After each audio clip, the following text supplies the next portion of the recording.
soit avec vous et avec votre esprit. Évangile de Jésus-Christ selon Saint Jean. Gloire à toi, Seigneur. En ce temps-là, de nouveau, des Juifs prirent des pierres pour lapider Jésus. Celui-ci reprit la parole. « J'ai multiplié sous vos yeux les œuvres bonnes qui viennent du Père. Pour laquelle de ces œuvres voulez-vous me lapider ?» Ils lui répondirent, « Ce n'est pas pour une œuvre bonne que nous voulons te lapider, mais c'est pour un blasphème.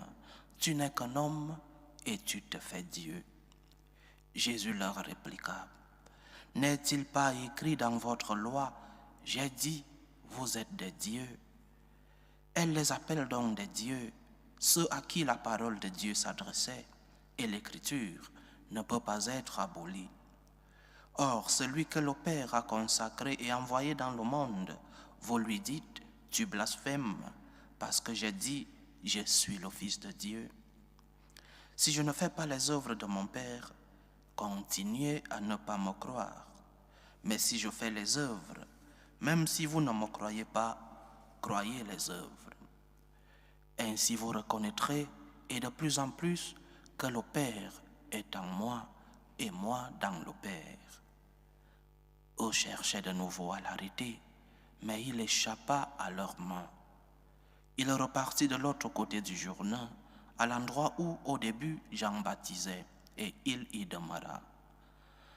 Beaucoup vinrent à lui en déclarant, « Jean n'a pas accompli de signe, mais tout ce que Jean a dit de celui-ci était vrai. » Et là, beaucoup crurent en lui.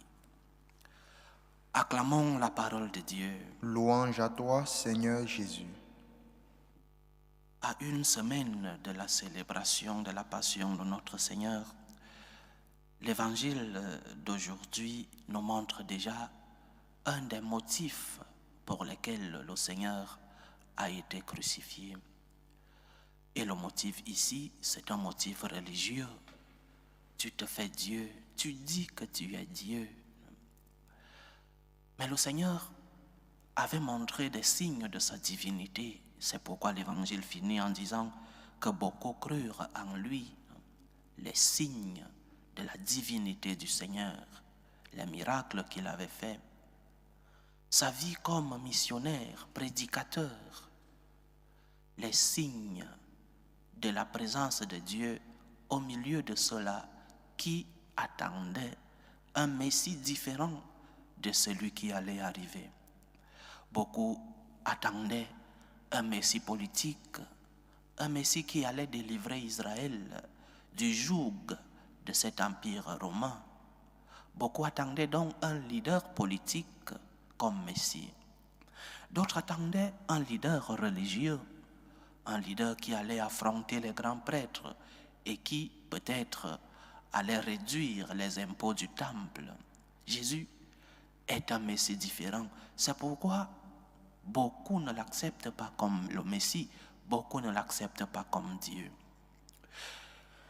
Et l'enseignement ici, c'est que parfois, le Seigneur se présente à nous d'une manière que nous ne voulons pas et nous ne l'acceptons pas. Nous n'acceptons pas les signes de Dieu dans notre vie.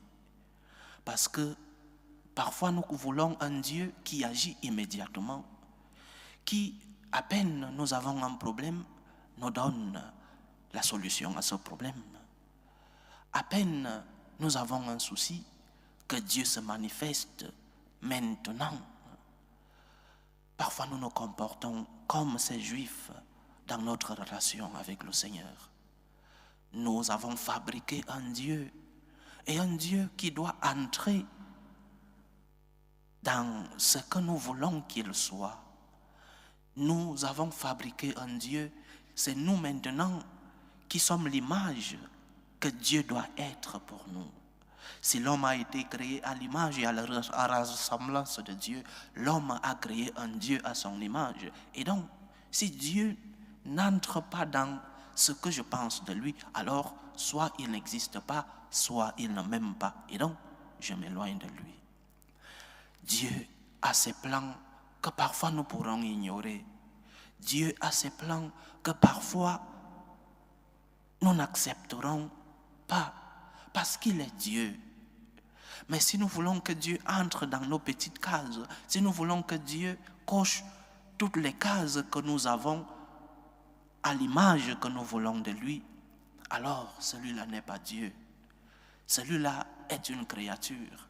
Et nous, chrétiens, nous croyons en un Dieu qui n'est pas la créature de l'homme, mais en un Dieu qui est le créateur de toutes choses. Laisse que Dieu agisse en toi selon sa volonté. C'est ce que nous disons lorsque nous prions le Notre Père. Que ta volonté soit faite. Parfois, lorsque nous prions, nous ne nous rendons pas compte de ce que nous demandons à Dieu. Que ta volonté, pas ma volonté, Seigneur. Agis comme Dieu dans ma vie. Pas ce que j'aimerais, pas ce que j'ai construit dans ma tête, mais comme toi tu es, Seigneur. Tes plans sont les meilleurs plans de ma vie. Tes plans sont ceux qui me donnent le salut, ceux qui me donnent la félicité, le bonheur. Dieu n'entre pas dans nos petites cases. Dieu ne coche pas toutes nos cases parce qu'il est Dieu. Dieu est mystère. Et parfois nous ne comprendrons pas ses plans. Dieu est celui qui parfois vient avec une figure du crucifié, parfois avec une figure bien dévoilée, parce qu'il veut que tu le connaisses, parce qu'il cherche la rencontre. Mais parfois le Seigneur vient démembré, crucifié. Et lorsqu'il vient dans ces cas-là, nous ne voulons pas l'accepter comme Dieu. Si tu es Dieu, agis maintenant, disons-nous parfois inconsciemment. Dieu a son temps, Dieu a sa manière, Dieu a sa volonté. Acceptons les œuvres du Seigneur, acceptons les signes du Seigneur, parce qu'il est Dieu, il agit comme Dieu. Et le Christ, qui est vrai Dieu et vrai homme, est venu montrer à ce peuple d'Israël que Dieu n'est pas un objet qu'on enferme dans des cases. Dieu est plus grand que nous et Dieu agit pas selon ce que nous avons construit, mais selon sa divine volonté. Il est Dieu. Accepte ses plans dans ta vie. Loué soit Jésus-Christ. À jamais.